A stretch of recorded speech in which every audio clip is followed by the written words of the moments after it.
So, back in the good old days, I was a Presbyterian missionary in Mexico. Here we are with me and the tea kettle, and my husband was teaching at the seminary. We used to laugh and say he was teaching Greek in Spanish with a South Georgia accent, which was really true. But that was an amazing time of my life. Two of my children were born before we went there, and then two afterwards while we were in Mexico. But the most miraculous thing was the Presbyterian Seminary was across the street from Frida Kahlo's Blue House. And one day I wandered over, and it's like they had just opened it to the public. I was just blown away. I had never seen anything like that in my life. So whether I knew it at the time, that really influenced me. And my whole experience in Mexico was I was having troubles dealing with why I was there. What was my point? What was it I had to bring to them? So I hated not going back to Mexico. It's part of my soul. But anyway, I'm glad I did it. And okay, let's see here. So you think this one? And I think just right Oh, I see what you're saying. Yep. Okay. So this is funny because these are elongated and they're going to look a little different than they are in reality. But this is our house in Mexico, and me with my 4 children when they were young. And we did have people there all the time. We had seminary students, and I taught a little bit of piano and a little bit of Bible, but not really. Basically, I was raising children. And then this was when I began to work on things. Richard was at Columbia Seminary, which is up in Decatur, and he had the audacity to think that Roman Catholics and Protestants could sit down together and study the Bible, and the Presbyterian Seminary in Mexico didn't like that. And so basically he was asked to leave, and then so the piece on the right was one I did in relationship to the whole process of him getting out. So, okay. So then I went to Georgia, when we got divorced, and when I went to Georgia State, as I said, I started with the 35 millimeter pictures, and they were, I liked some of the stuff I was getting, but basically I got bored pretty quickly. And so that was when John suggested I consider doing the pinhole camera stuff. So the one on the right, the right, it was one of my first pinhole images. And being able to use the Polaroid meant that I could get a negative, 4x5 negative, in addition to an immediate print. And curiously, I do like instant gratification. I like to know whether, something's kind of working. So that became a way in which I was able to work. So I went out looking for ways to use pinholes, and then the whole idea of a paper negative, it never occurred to me that a negative could be paper. Weirdly enough, I at some point went home, and my Aunt Ruth said, well, would you like your grandmother's old glass negative camera? And I said, what do you mean?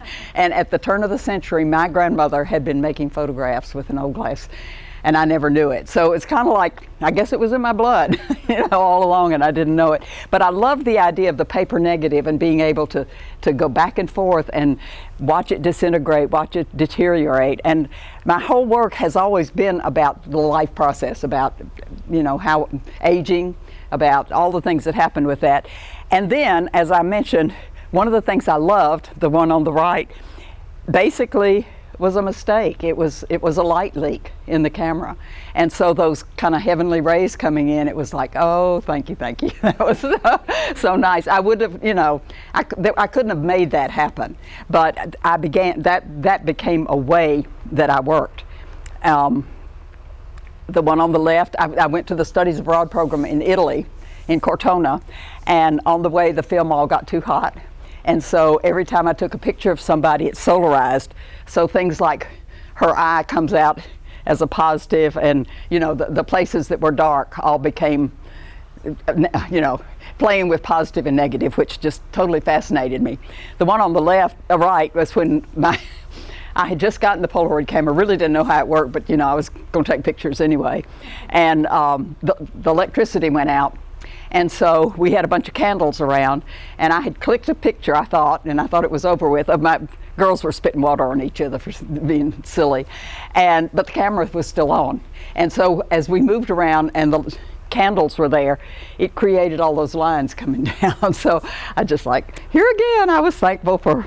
So then I started kind of trying to make things happen. The one on the left was one that was done in New Mexico at Ghost Ranch. And so being able to like pull the lichens off of the rock and put them on the film when I pulled it through the developing wheels, was able to, and it looked to me like creatures. I mean, it looks like a goat and a bird and a dog maybe, or I don't know. Anyway, I started trying to make things happen. And the one on the left, I put Scotch tape on the negative so that it would then create another form that added to the process. So that definitely became a way I worked. Sometimes I would forget to take the chemicals that you're supposed to put the negative in, and it would create all those funny marks on the image, which I couldn't get rid of. But on the other hand, I decided, I think I love marks. I mean, I really did go into drawing and painting, but I like marks, so that worked well. And then sometimes the things that would happen around the edges, the chemical marks to me were as valuable as the actual image itself. And that, and the nice part was being able to look at these images and choose which ones I thought worked. And that was a big part of it for me. The one on the left is probably the one that's most shown and most known.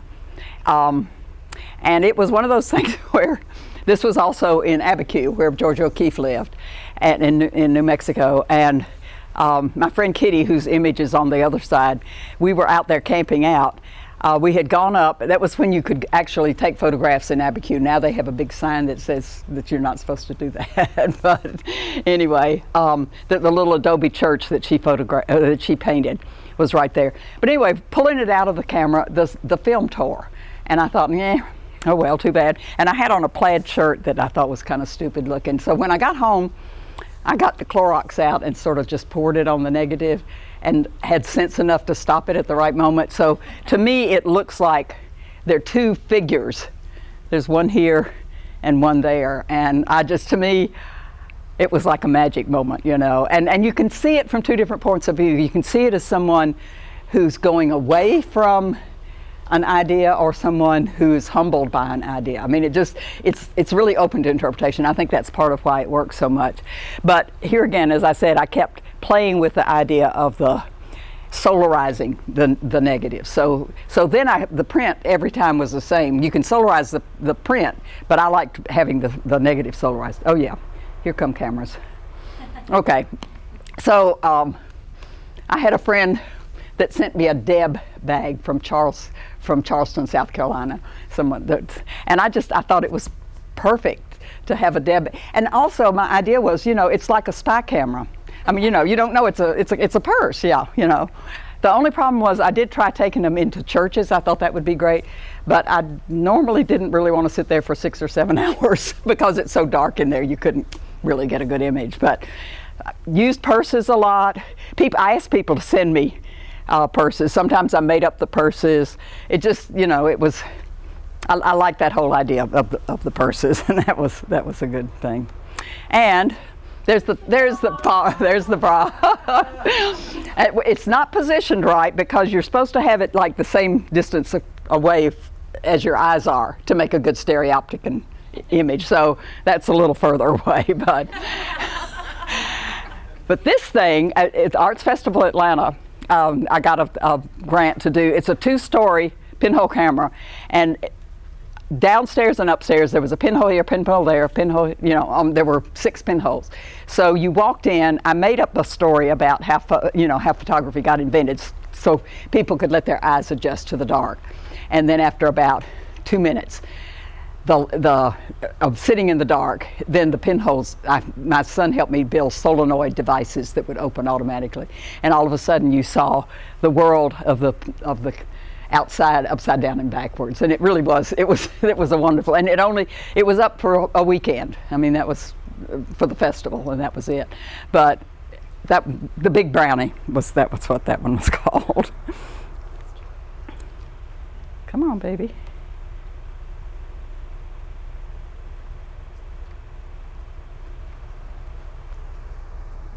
There's a, why is that doing that there? Did I don't know.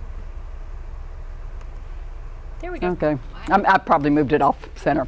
Okay, I will just briefly say that Joseph Campbell's Hero with a Thousand Faces has been really important to me in my journey, and this is a very, very brief outline of what his whole thing was, but the whole thing begins with a call to adventure, which I consider to be me finding about photography, and all these things along the guarded by the shadow, having brokenness, tests and trials, magical help, so forth, ultimately leading to a time when you have a supreme ordeal with a reward. And for me, that I envisioned that as my graduate show.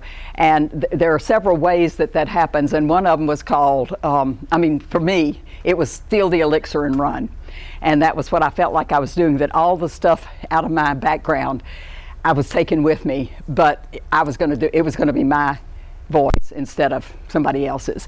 And so basically you come and you give the elixir back to the world, which was my graduate show, and then it's kind of like then the circle starts all over again. Okay, so I moved to South Alabama. It's like, okay, now where I'll go, so the cycle keeps going. But that was, to me, was really valuable. And then okay, the little number thing there. Yep. There you go. Okay. Anyway, this was Georgia State. Do they still have that thing in the middle?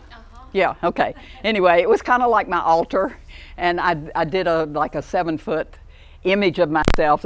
It seems like a Christ, kind of a Christ figure.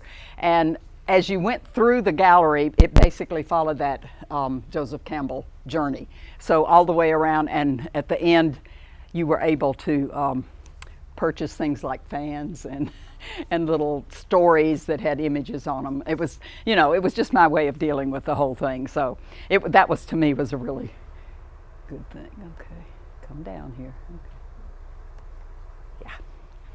So then I did move back to Fairhope, and that was where my grandmother had lived. My aunt was still living in the house. My grandmother was gone, and I needed someplace to go. I had decided not to teach. And so I went home, and trying to make pictures there wasn't working really well for me. I ended up, I liked how that one worked. It was kind of like me surrounded by what was there.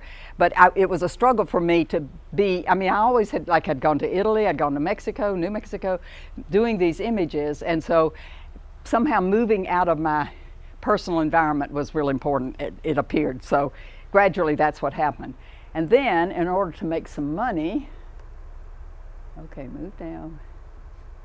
There you go. That's okay. That's okay. So this is Pinky's portable pop-up pinhole camera in darkroom, number 2. And I had to work 2 weeks to be able to say that, I promise you. But basically, it was a camper that we had used when my kids were growing up. And I did it at Georgia State in the sculpture department. They let me work there, and to me it was magic. And one side was the pinhole would have been there, then the other side was the door where people could go in. And so I did it a lot in schools and throughout the state of Alabama. It was like an artist in education thing, and I could schedule like 3 schools and go and do it for a weekend or a week, and then come home and be able to do my own work. So that really worked for me. And okay, those are some of the images that I made with the camera. For instance, in the camera, this was a 3x5 negative. And so I got out, I put myself up close to it for it took 20 minutes. 10 minutes there, 5 minutes here, and 5 minutes over here. And then I took my grandmother's glass negative images and cut in the positive. So when the print came out, that was negative and this was positive. So I did a whole 5 of these until it wore me out. They're just way too big and too much. But I love the idea of going back to the places she had photographed and photographing in those places. So that for me was a good project. And then when I was doing... And you mean 3x5 feet? Feet, yeah. And that's how large the developing tray thing was that didn't work. It would have worked. But then I got a residency at... in Rochester, Visual Studies Workshop, to do those pinhole purses that I was showing you. So I would do images with those purses while I was there. And the one on the right is just to show you what that was, the centerpiece of the graduate show image. But then I got in the habit of, like, wherever I would go, finding things to make cameras out of. For instance, in this one, it was the box that the fixer came in. So I just used the box, and to me, I was as interested in the negatives as I was in the positive. I don't know, that was so fascinating. And here again, on the one over there, there was a light leak that I didn't know about, and it was like, you couldn't even plan it. And if you tried to draw it in, it would never be that organic or that. And then these next ones really are two of my favorites that came out of the Bible with 2 points of view.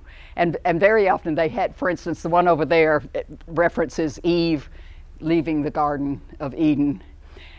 Actually, this one was more about perspective and stuff. That's those big feet. It just blew me away. But we had this place in Oaxaca where we had a yard that we could go out and photograph in. And my friend Kitty that I was working with is a ceramic artist. And so she was using my images, and I was using her often and the images. I mean, we were working back and forth together, which was really pretty wonderful. And then I began doing a series which I've continued along. The one on this side is called Body Nostalgia, because I'm very much aware of how my body's aging, how it's changing, and what that means. I think there may be some of those in the show. And then this is my friend Kitty, but with one of her ceramic pieces superimposed over her face. She was wonderful to work with, and she didn't mind that I loved her, her eye bags and her skin. I mean, we both were just intrigued with the human body and how it looks. We went to McClellanville, South Carolina, right after Hugo had hit, and there was all this detritus around, and so we did a lot of images where I superimposed figure over some of the detritus of the storms, which I just loved. And then Kitty and I did a show together in which we actually took her forms and put liquid light, liquid emulsion on her clay forms, and then exposed them and developed them. I mean, they're this size. So that was, to me, that was a magic time. But the point of all that was that we realized we were working side by side and we were interacting, but on the other hand, it wasn't what either one of us would call true collaboration. And it scared me to even think about doing true collaboration because I felt like I would lose my identity somehow. But we decided we could live with that, and we went to the Headland Center for the Arts and did a 3-month residency. Did 3 projects. 2 of them, one of them felt like mine, one of them felt like hers, and the third one actually felt like a true collaboration. It didn't belong to either one of us. So this one is the one that I felt like really belonged to me. We mixed the clay with the emulsion, painted it onto tobacco cloth that they use in North Carolina to cover the tobacco fields, and then projected the images onto it. And because it just seemed more photographic than, there are a couple more of those. And then we actually put them in installation. You can't really tell with the light in here, but on the left, the images were there, and photographs of the area around Headlands were projected onto these body forms, and it was a pretty spectacular installation. But then the one that I always felt like was more Kitty's is up at Penland, and it's because it's more sculptural. This is the big belly of Mother Earth and a couple of her boobs there, and there's a hip coming out there. You walk in up the path, and then you can go in. It's an 8-foot dome, and the belly button is the pinhole. And we had the mothers inside. We had some sculptural forms, but basically this is the you can barely see the buildings here, but this is Penland, and upside down and backwards, the sky down here, and the leaves up there. So it's still there. We guaranteed it for 4 years, and it's still there. The snakes and other things have kind of eaten into the mother. It's pretty scary kind of to go there now, but it's still there and it still functions. I mean, it's a stucco thing. But anyway, like I said, that really felt more like hers. And then this is what we ended up which didn't feel like mine. I took a photograph of her face. You can see the eye there and the eye there. And then we projected slides of the water and the things around that area and projected them in slides onto her black and white face and then re-photographed that. I mean, it's a long, involved process, but we felt like we'd succeeded in what we were trying to do. Sorry, I keep hitting that thing. I'm bad about that. So it was a good, and I realized I didn't have to lose myself in the process of collaborating. I know some people don't want to do anything but collaborate. I mean, some people we met out there, but it was a struggle for us, but a good struggle. It was worth it. So then we kept going back to this place in Mexico where, like I said, we were able to work. But what happened was, after that collaboration, I wasn't sure that I had gotten myself back. It was very disturbing.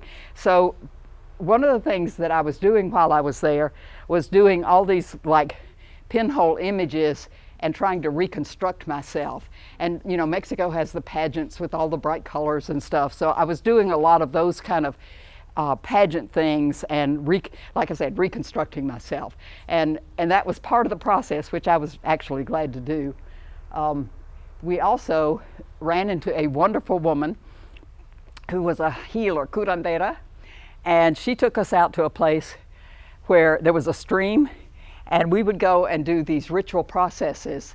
One of the things is rubbing the eggs all over your body, and then you crack the egg into a glass of water, and you can read things from what the egg does when it goes into the glass of water.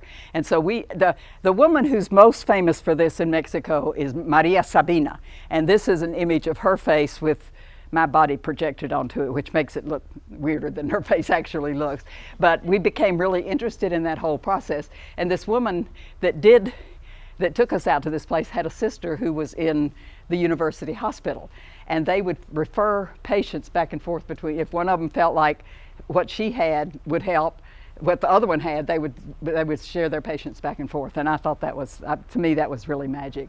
And then the other thing, okay, come back down, there you go. The other thing, Kitty was invited to a ceramic workshop in Macedonia, and she said, can I bring a photographer along? And in fact, they said, sure, come on. So here again, I didn't take my Bible, but I did have a box of cappuccino that I was able to put 2 pinholes in. So I did a lot of images with that, and this was some of the work from that. It's funny with pinhole, there's always this little thing, but it's like that thing was in every image, and I don't know what it was or why it was there. And I kind of like the fact that I don't know everything about it, that it's still, a little bit of a mystery. But the image I got the most excited about, actually, this is the positive over here, and this is the negative. Although, you feel like you're seeing her. But anyway, that was one of those magic moments. This was a woman from I'm blanking it, but anyway, was there with her daughter, and she was in the clay program, and here again, I'm just the positive negative stuff is really important to me. And then another project that it's kind of related to photo but not quite were these paper mache. These were some of the mothers that we had in the other. So it was a paper mache form, and you can't really see it here, but we are projecting images of the landscape. Well, you can sort of see here how it goes up, but you can't really see it. It's almost something you have to see in actuality. And so that was the way we were kind of extending this on. And then, in addition, these were some of the ones that we did after Hugo had hit. So it was a combination of me photographing Kitty and then having the detritus of the hurricane around. And then when things to me that's like it's rooting her to the ground. There were things that I couldn't have thought of if it was just my head thinking it. So to me those were pretty amazing times. Then I got, okay, come on, up a little further. Then I got interested in doing different kinds of processes, acrylic lifts, projecting things onto my body and then rephotographing, and then actually just doing Xeroxes of things or cutting in. This was when my sister's cancer had begun to insert itself, and she had had surgery, and I was so intrigued with how it was in her lungs that they had to get to. And doing this with these, it doesn't show real well on here, but these sharp spine things, became symbolic for me of her. It was kind of like her crown of thorns and what she was going through during all that time. And also, I was very much taken with my dreams, and these were all at Jacksonville at the show, so I didn't send any of those, but I loved the idea of having the written word and coupling them with images. I had a bunch of dreams about babies, and these were all baby dreams, this whole series. And so it was, to me, I liked treating it, not being careful about edges. Also, part of my idea was that these things should be torn, they should be rough, because they're just pieces of paper. It's just, I know we try to be archival and all this kind of stuff, but for me, it's about the process of degeneration. And so having torn edges and, the chemicals bleeding down to me was important in the process. So then I did start stitching. This was a friend, for me to try it, this was a friend that I had met in Italy and tried this to see how I liked it, and I liked what was happening. So then Kitty had done a bunch of pictures of me, which are the ones downstairs, that just standing straight. And so I began sewing on this one, and for some reason or other decided it needed to have flames here. I had tried to create some kind of a head, which I thought looked awful, so I kind of got in there and cut it all up. Anyway, I got to the end of that project and I thought, oh my gosh, that's how I'm feeling. It was like the flames and my head is just going crazy. And it wasn't anything that I even thought about until I saw it. So I am a visual person, and I know that is a large part of what made that happen. So then I began that series that's downstairs of all the bodies with the various systems. When I would go with my sister to the doctor and see these gorgeous books that they have that show the organs and show how the body works. So that became the way that I was able to work on these, that I thought was, that got me going. And then, of course, discovering, okay, come on, you can do it. Discovering that the back was probably as interesting, if maybe not more so, than the front. It's the marks here again, and that was a big. So the issue of how to exhibit these became a big deal for me, because I didn't want them flat against the wall. And after it took me about a year to figure it out, but to make these so that you can actually turn them and see what's on the back. So I was excited about making that happen. And I just continued to explore it, to push edges, to kind of see how far it went. And then I had bought a book that had these old anatomical drawings, and I began getting interested in stitching around the edges of these, around the matting. It's like, okay, I like this sewing stuff. And so I tend to be very process oriented, so I was very happy to keep moving into that space. So that was that. And then to do like one folio books, and this was paper that I had made in Italy and never done anything with, so I began like finding imagery that I thought would work and stitching in conjunction with that. So that became another whole series. I've still got photo in there, some of it alternative process, some of it straight photographs. And then particularly my friend Carolyn Demerit, who lives in Charlotte, came down, and after my sister, after they did radiation on her brain, when it metastasized to her brain and her hair was all gone, Carolyn came down and documented the whole process. And to me, that image of her is so much of who she was, But anyway, so she came and did it so that I could actually stitch on these pieces. And thinking of her and thinking of how I mean, she wasn't a Scorpio, but to me, a scorpion is more scary than she's a Pisces, and that just didn't work as being on her head. But anyway, that whole project just kept on going. And then I was,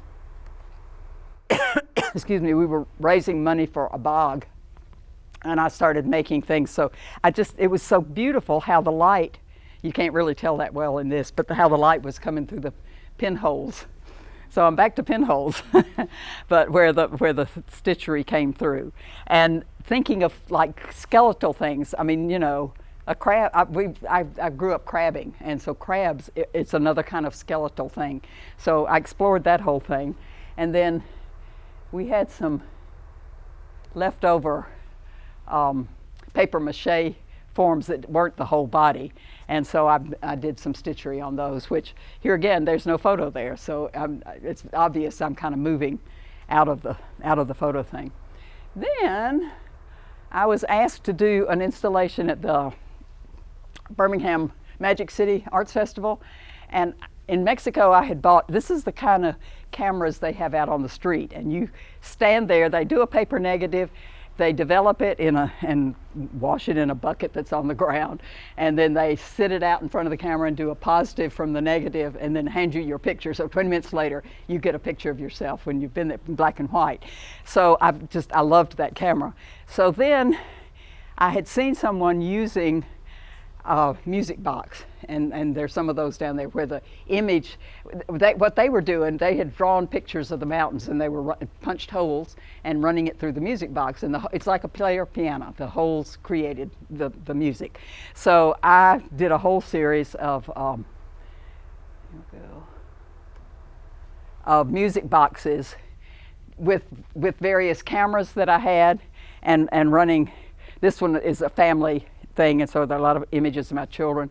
This was one related to my son's death, my mother and father's death, and Kitty's death, and it was the camera itself looked like a church. And let's see, and then I had things like those cameras, and then there were musical instruments, and actually, yeah, this is. I don't know. When we were doing the thing with my sister, we dyed my hair pink, and then we shaved my head, so that was part of the fun. But anyway, that balalaika it's got the best sound box. So it made the best sound of a lot of these. This was some kind of weird camera that had a little guillotine inside that you were supposed to chop the pictures off. We never could quite figure out how it was used, but it made a great camera for that.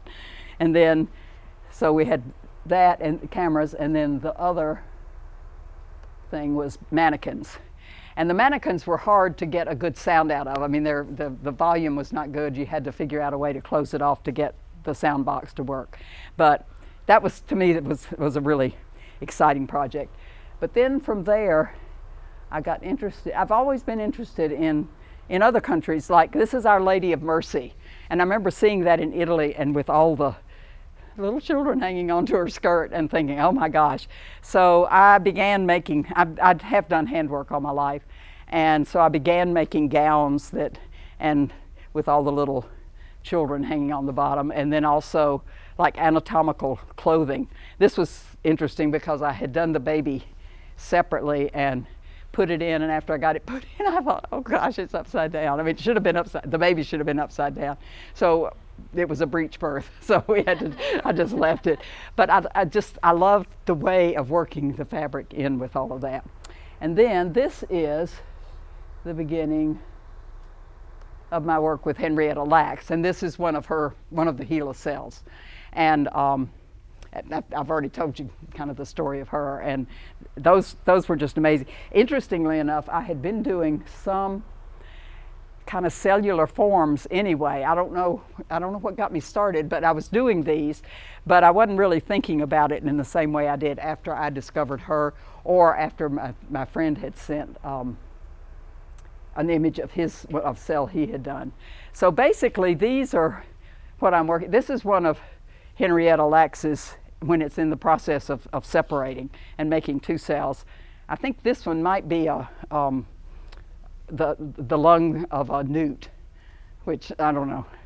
And I do have a book, and I've kept sort of a record of what these are, so I know. But my whole idea with these is that they're to be hung in a darkened space. And okay, let me show you. There's a few more. So with this performance that we're getting ready to do, we're going to have, it's a room that's 53 by 15, so it's this long, skinny room, and there'll be, these cells will all be hanging in a darkened space. Actually, kind of like that. So you'll be standing in among these cells, and then across the center of that room will be a stage setting, and we have cell walls that are made like the knitted thing, the dress that was long. It's kind of, but it's going to be more organic. And then basically the dancers will do this movement that represents the mitosis and the splitting. And there are 4 people in it, 2 girls that will crawl under the floor at some point, and then the floor will be ripped open. I mean, it's a destructive process as well as a creative process, and so that's like the negative. I mean, all of that stuff just continues to feed into the way I think about things. So that's it with the slides, and I made it before 6 o'clock. It's good timing. Okay, and I mean, if anybody does have questions, or if you're going downstairs, down wherever it is. Yes, downstairs. And then Yeah, but I'd be glad to answer questions here, or we could talk down there if anybody. When you show the negatives and positives, do you always show them in diptych together, or do you just show the positive, or? Usually I just do positives, but Yeah. if I'm in love with the negative, yeah. Because that's really wonderful to see them both like Yeah, that. yeah. To me, that's very, I don't know. It's and particularly like the one I had of the woman. It's like you can't really tell which is negative and positive, which, it's, yeah, good. Yeah. All right, I know it's not actually about the photograph per se, but I noticed one of the slides was like a guitar type thing, but it was an odd shape. The balalaika. The red one? Yeah. Yeah, the balalaika. It's a Russian instrument, Oh, cool. and it's a wonderful sound. See Dr. Zhivago. All right. Yeah, but yeah, that's and it's on the back. It's not rounded. It's Yeah. like octagon or sextagon. I'm not sure how many, but the sound was just gorgeous. Wow. Yeah. I did one on a ukulele, and it was okay. Not the Ukulele best, was but great. yeah. There weren't many instruments I was willing to tear up or mess up, and yeah. The only reason I did the balalaika was because we had another one. So yeah. So the idea of a pinhole camera in a purse that's not very deep, Hmm. so you don't need very much depth No. to get the image No, to focus. it's a formula about the coverage in terms of the light coming in through the hole and how much ground it covers. So the closer you get, the smaller the image. I mean, so further away, I mean, you could do a warehouse. I mean, people have done warehouses, and it's because the distance to the film plane is long, so it makes a larger So in image. these little purses, like how big was the image? A lot of times I would use 120 film or use paper. So the 120 film was a good size, and one of them, I don't know whether you noticed, was vignetted, and that would happen sometimes. It would be just that rounded image. Yeah. Yep. On the photo you have the woman, you said you took it in South Carolina? Uh-huh. Mm-hmm. How did you, because I was really interested in how her head was turned, and then debris almost like it was her hair. Like, Yeah, that actually was a self-portrait. I like held the camera out and did my face, and then I took, or maybe I did it the other way, but then I took a picture of what was on the ground. So it's a double exposure is what creates that. Yeah. So, yeah. I missed the beginning when you were fully talking about your pinholes, but when you have the two with the two different holes, Mm-hmm. did you have your paper curled so you get? Actually, the ones with the Bible with 2 points of view, it was flat. And so because of where the holes were placed, they were fairly close together, the image coming in overlapped. So I would just open one at a time, and it would just naturally overlap. So I didn't have control of how much, but yeah.